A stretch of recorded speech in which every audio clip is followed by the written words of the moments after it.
Back to my YouTube channel. ಹೇಗಿದ್ದೀರಾ ಎಲ್ಲರೂ? ಚೆನ್ನಾಗಿದ್ದೀರಾ ಅಂದ್ಕೊಳ್ತಾ ಇವತ್ತಿನ ವಿಡಿಯೋನ ಸ್ಟಾರ್ಟ್ ಮಾಡ್ತಾ ಇದ್ದೀನಿ. ಸೊ ಮುಂಬೈಗೆ ಹೋಗಿದ್ದ ಇನ್ನೊಂದು 2 ವಿಡಿಯೋಗಳು ಇರ್ಬೋದು, ಹಾಗಾಗಿ ಅದನ್ನು ಬೇಗ ಮುಗಿಸ್ತಾ ಇದ್ದೀನಿ. ಯಾಕಂದರೆ ಸಿರ್ಸಿ ಜಾತ್ರೆ ಬಂತಲ್ವ, ಸೊ ಅದರದ್ದೆಲ್ಲ ವಿಡಿಯೋಗಳನ್ನು ಮಾಡಬೇಕು. ಹಾಗೆಯೇ ಇದು ನೀವು ನೋಡ್ತಾ ಇರೋದು ಮುಂಬೈನಲ್ಲಿರುವ ದಾದರ್ ಅಂತ ಪ್ಲೇಸ್ ಇದೆ, ಅಲ್ಲಿ ಶಿವಾಜಿ ಪಾರ್ಕ್ ಪಾಯಿಂಟ್ ಅಂತ ಇದೆ, ಅದು ಇದು. ಹಾಗೆಯೇ ಇಲ್ಲಿ ಒಳಗೆ ಏನೇನೆಲ್ಲ ಇದೆ ಅಂತ ತೋರಿಸ್ತಾ ಹೋಗ್ತೀನಿ. ಇದು ಎಂಟ್ರೆನ್ಸಲ್ಲಿ ಒಂದು ಮಂಟಪ ಥರ ಇದೆ, ಅದರ ಮೇಲೆ ಅಶೋಕ ಚಕ್ರ ಇದೆ. ಹಾಗೆಯೇ ಸ್ವಲ್ಪ ಒಳಗೆ ಹೋದರೆ ಈ ರೀತಿಯಾದ ಒಂದು ಇದು ಸಿಗುತ್ತೆ, ಇದ್ರ ಒಳಗೆ ಬೆಂಕಿ ಉರಿತಾ ಇರೋ ಥರ ಇರುತ್ತೆ.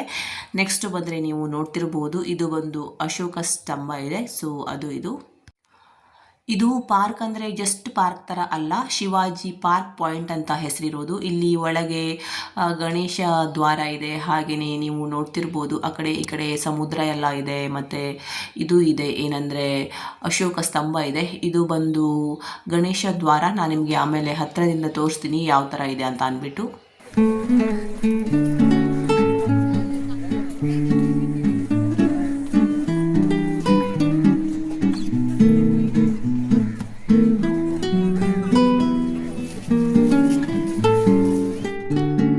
ಎಂಟ್ರೆನ್ಸಿಂದ ಲೆಫ್ಟ್ ಸೈಡ್ಗೆ ಹೋದರೆ ನಾನು ನಿಮಗೆ ಮಂಟಪ ಇರೋದು ಮತ್ತು ಅಶೋಕ ಸ್ತಂಭ ಇರೋದು ತೋರಿಸಿದೆ. ಇದು ರೈಟ್ ಸೈಡಲ್ಲಿ ಈ ಥರ ಪಾರ್ಕ್ ಇದೆ. ಒಳಗೆ ಬಂದರೆ ಇದನ್ನೆಲ್ಲ ನಾವು ನೋಡ್ಬೋದು. ಈ ಶಿವಾಜಿ ಪಾರ್ಕ್ ಪಾಯಿಂಟ್ ತುಂಬ ಚೆನ್ನಾಗಿದೆ. ನೀವೇನಾದರೂ ಮುಂಬೈಗೆ ವಿಸಿಟ್ ಮಾಡಿದರೆ ಇಲ್ಲೂ ಕೂಡ ನೀವು ಹೋಗಬಹುದು. ಮಸ್ಟ್ ವಿಸಿಟ್ ಮಾಡುವಂತಹ ಜಾಗ. ಹಾಗೆಯೇ ಇದು ಸಮುದ್ರದ ಹತ್ತಿರ ಇರೋದ್ರಿಂದ ಇಲ್ಲಿ ಕುದುರೆ ಸವಾರಿ ಎಲ್ಲ ಇದೆ. ಸೊ ಪೇ ಮಾಡಿದರೆ ಕುದುರೆ ಸವಾರಿಗೆಲ್ಲ ಕರ್ಕೊಂಡು ಹೋಗ್ತಾರೆ. ನನ್ನ ತಮ್ಮಂದಿರಿಬ್ಬರು ತುಂಬ ಸುಸ್ತಾಗಿ ಕುತ್ಕೊಂಡ್ಬಿಟ್ಟಿದ್ರು, ಹಾಗಾಗಿ ನಾನು ಮತ್ತು ನನ್ನ ತಂಗಿ ಇಬ್ಬರೇ ಇಲ್ಲಿ ವಿಡಿಯೋಸ್ ತೊಗೊಂಡು ಫೋಟೋಸ್ ಎಲ್ಲ ತೊಗೋತಾ ಇದ್ವಿ. ಹಾಗೆಯೇ ಇದು ನೀವು ನೋಡ್ತಿರ್ಬೋದು, ಒಳಗೆ ಬಂದರೆ ಗಣೇಶ ದ್ವಾರ ಇದೆ. ನಾನು ನಿಮ್ಗೆ ಆವಾಗಲೇ ತೋರಿಸಿದ್ನಲ್ವ, ಇವಾಗ ಹತ್ತಿರದಿಂದ ತೋರಿಸ್ತಾ ಇದ್ದೀನಿ. ಈ ಮಂಟಪಕ್ಕೆ ಫುಲ್ ಅಂದರೆ ಪೂರ್ತಿಯಾಗಿ ಗಣೇಶನ ಮೂರ್ತಿಗಳೇ ಇದೆ, ಹಾಗಾಗಿ ಇದಕ್ಕೆ ಗಣೇಶ ದ್ವಾರ ಅಂತ ಕರೀತಾರೆ.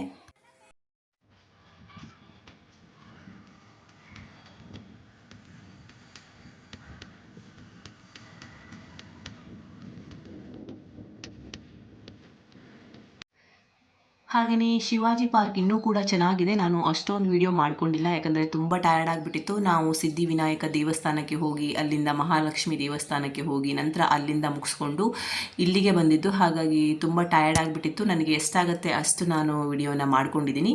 ಇಲ್ಲಿ ನೋಡಿ, ಸಮುದ್ರದ ಹತ್ತಿರ ಇರೋದ್ರಿಂದ ಇಲ್ಲಿ ಈವ್ನಿಂಗ್ ಟೈಮ್ಗೆ ಹೋದರೆ ಚೆನ್ನಾಗಿರುತ್ತೆ. ನಾವು ಬಂದಾಗ 3 ಗಂಟೆ 3:30 ಆ ಥರ ಟೈಮ್ ಆಗಿತ್ತು.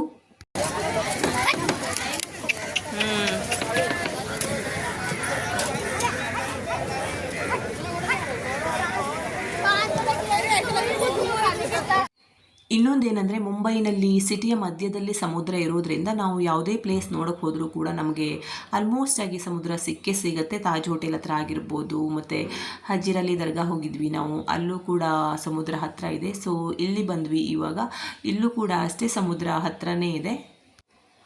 ಹಾಗೆಯೇ ಕಾಶ್ವಿ ಅಂತೂ ಸುತ್ತಾಡಿ ಮಲ್ಕೊಂಡ್ಬಿಟ್ಲು. ಅದಕ್ಕೆ ನನ್ನ ತಮ್ಮಂದಿರಿಬ್ಬರು ಪಾರ್ಕಲ್ಲಿ ಅವಳನ್ನು ಎತ್ಕೊಂಡು ಮಲಗಿಸ್ಕೊಂಡಿದ್ದಾರೆ. ಸೊ ನಾವು ಇಲ್ಲೆಲ್ಲ ಜಸ್ಟ್ ವಿಡಿಯೋ ಮಾಡ್ಕೋತಾ ಇದ್ದೀವಿ. ಈ ಶಿವಾಜಿ ಪಾರ್ಕ್ ಪಾಯಿಂಟ್ಗೆ ನಾನು ಹೋದ ವರ್ಷ ಬಂದಾಗ ಬಂದಿರಲಿಲ್ಲ, ಫಸ್ಟ್ ಟೈಮ್ ಈ ವರ್ಷ ಬರ್ತಾ ಇರೋದು. ಬಟ್ ನಾವು ಬಂದಾಗ ಸ್ವಲ್ಪ ಬಿಸಿಲಿತ್ತು. ಈವ್ನಿಂಗ್ ಟೈಮಲ್ಲಿ ಬಂದರೆ ತುಂಬ ಚೆನ್ನಾಗಿರುತ್ತೆ, ಯಾಕಂದರೆ ಗಾಳಿಯೆಲ್ಲ ಬೀಸ್ತಾ ಇರುತ್ತೆ. ಇಲ್ಲಾದರೆ ಸಮುದ್ರದ ಹತ್ತಿರ ಇರೋದ್ರಿಂದ ಸ್ವಲ್ಪ ಶೆಕೆ ಅನಿಸುತ್ತೆ. ಹಾಗಾಗಿ ಸ್ವಲ್ಪ ಈವ್ನಿಂಗ್ ಹೋಗಿದರೆ ತುಂಬ ಚೆನ್ನಾಗಿರುತ್ತೆ.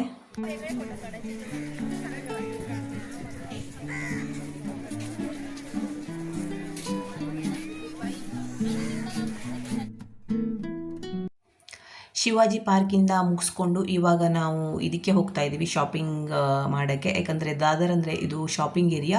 ಇಲ್ಲಿ ಎಲ್ಲ ವಸ್ತುಗಳು ಸ್ವಲ್ಪ ಕಡಿಮೆ ಬೆಲೆಗೆ ಸಿಗುತ್ತೆ. ಅಂದರೆ ಎಲ್ಲವೂ ಕೂಡ ತುಂಬ ಕಡಿಮೆ ಬೆಲೆಗೆ ಸಿಕ್ಕಲ್ಲ, ಕೆಲವೊಂದೆಲ್ಲ ಕಡಿಮೆ ಬೆಲೆಗೆ ಸಿಗುತ್ತೆ. ಬಟ್ ಇಲ್ಲಿ ಪಿಕಾಕ್ ಟಾಪ್ ಎಲ್ಲ ಹಾಕಿದಾರಲ್ವ, ಅದೆಲ್ಲ 1200 1300 ಆ ಥರನೇ ಇತ್ತು. ಸೊ ತುಂಬ ಏನು ಕಮ್ಮಿ ಇಲ್ಲ, ಕೆಲವೊಂದು ಬಟ್ ತುಂಬ ಕಮ್ಮಿ ಸಿಗುತ್ತೆ. ಹೋದ ವರ್ಷ ಬಂದಾಗ ಆ 7,000 ರೂಪಾಯಿ ಆಗುವಷ್ಟು ಶಾಪಿಂಗ್ ಎಲ್ಲ ಮಾಡಿದ್ವಿ. ಈ ವರ್ಷ ಅಷ್ಟೊಂದು ಶಾಪಿಂಗ್ ಮಾಡ್ತಿಲ್ಲ, 1,200,000 ಅಷ್ಟೇ ಶಾಪಿಂಗ್. ತುಂಬ ವಸ್ತುಗಳನ್ನು ತೊಗೊಂಡು ಯೂಸ್ ಕೂಡ ಮಾಡಿಲ್ಲ. ಮತ್ತು ಕೆಲವೊಂದೆಲ್ಲ ಸ್ಲಿಪ್ಪರ್ ಎಲ್ಲ ತೊಗೊಂಡಿದ್ದು, ಹಾಗಾಗಿ ಅಷ್ಟೊಂದೇನು ತೊಗೊಳ್ಳಲ್ಲ. ತುಂಬ ಇಂಪಾರ್ಟೆಂಟ್ ಏನಿದೆ ಅದನ್ನಷ್ಟೇ ನಾನು ಈ ವರ್ಷ ತೊಗೋತೀನಿ.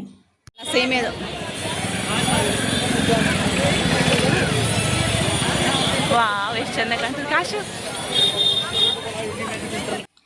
ಹಾಗೆಯೇ ಇಲ್ಲಿರೋ ಒಂದು ಆಟಿಕೆ ಸಾಮಾನು ಇದೆಯಲ್ವಾ, ಇದಕ್ಕೆ 100 ರೂಪಾಯಿ. ನಾವು ಊರಲ್ಲೆಲ್ಲ ಕೇಳಿದಾಗ ಕೆಲವೊಂದ್ಸಲ 300, 400 ಅಂತಿದ್ದೆಲ್ಲ ಇದೆ. ಹಾಗೆಯೇ JCBನೂ ಕೂಡ ಅಷ್ಟೇ, ನನ್ನ ತಮ್ಮನ ಮಗನಿಗೆ ಸುಮಾರು ಸಲ ತೊಗೊಂಡಿದ್ದೆ. ಇಲ್ಲಿ ಬಂದುಬಿಟ್ಟು 100 ರೂಪಾಯಿ ಇದ್ದರೆ ಊರಲ್ಲಿ ಕೇಳಿದ್ದು ಸೇಮ್ ಅದೇ JCB 300 ರೂಪಾಯಿ ಎಲ್ಲ ಇತ್ತು. ಹಾಗಾಗಿ ಇಲ್ಲಿ ಕೆಲವೊಂದಕ್ಕೆಲ್ಲ ಸ್ವಲ್ಪ ಕಮ್ಮಿನೇ ಇದೆ. ಹಾಗೆಯೇ ಇಲ್ಲೊಬ್ಬರು ತುಂಬ ಹೊತ್ತಿಂದ ಚಾರ್ಲಿಸ್ ಚಾಪ್ಲಿನ್ ವೇಷ ಹಾಕ್ಕೊಂಡು ಆ್ಯಕ್ಟ್ ಮಾಡ್ತಾಯಿದ್ರು. ಸೊ ಇವತ್ತಿನ ವಿಡಿಯೋನ ಇಲ್ಲಿಗೆ ಎಂಡ್ ಮಾಡ್ತಾ ಇದ್ದೀನಿ. ನಿಮಗೂ ಕೂಡ ಇಷ್ಟ ಆಯಿತು ಅಂತ ಭಾವಿಸ್ತೀನಿ. ಇಷ್ಟ ಆದರೆ ಪ್ಲೀಸ್ ಲೈಕ್ ಮಾಡಿ, ಶೇರ್ ಮಾಡಿ, ಕಮೆಂಟ್ ಮಾಡಿ, ಸಬ್ಸ್ಕ್ರೈಬ್ ಮಾಡೋದನ್ನು ಮರಿಬೇಡಿ. Thank you for watching. Take care. Bye.